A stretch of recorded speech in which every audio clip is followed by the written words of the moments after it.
कल मेरा भाई शहीद हुआ है। डकैतों की 3 गोलियां लगी हैं वीटा चौरंगी पे। इनके साथ हादसा हुआ ये रात के तकरीबन 8:15 साढ़े 8 बजे के करीब, जब हमें इत्तला मिली। ये दो दोस्त थे, कंपनी से आ रहे थे।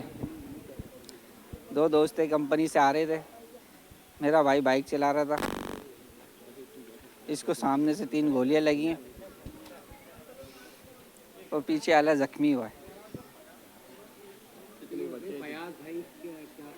फैयाज भाई कंपनी में काम करते थे। तकरीबन इनको 13 साल हो गए कंपनी में काम करते थे जी। 4 बच्चे हैं इनके, 3 बेटी, एक बेटा है। बड़ा बेटा 5.5-6 साल का है। इससे पहले कभी इस तरह के वाकया उनके साथ हुआ, कोई बताया हो कि लूट मार करते हैं या फिर निकलते हैं? इससे पहले क्या, उससे एक दिन पहले मेरे छोटे भाई के साथ वाकया हुआ है। गली से लेकर गए, हमारे गली से, घर के बाहर से 3 मोबाइल लेकर गए दोस्तों के। उनके क्या आपको मुतालबा करेंगे हुकूमत से कि मुतालबे ही होते जा रहे हैं, मगर अमल नहीं हो रहा। बहुत मुतालबे किए हैं, बहुत सी माओं ने किए हैं, बहुत से भाइयों ने किए हैं, बहुत सी बहनों ने किए हैं।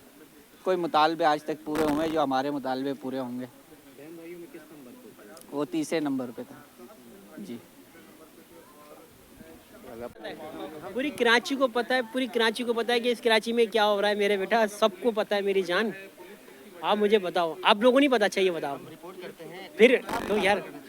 क्या मुतालबा है, क्या है? एसपी, डीएसपी, एसएचओ, सबको पता है इस कराची का हाल, सबको पता है। लेकिन सारे वो क्या बोलते हैं कि वो अभी यार क्या बोलूँ मैं, अभी गूंगे बन के बैठे हुए हैं, गूंगे बेरे बन के बैठे हुए हैं, गूंगे बेरे।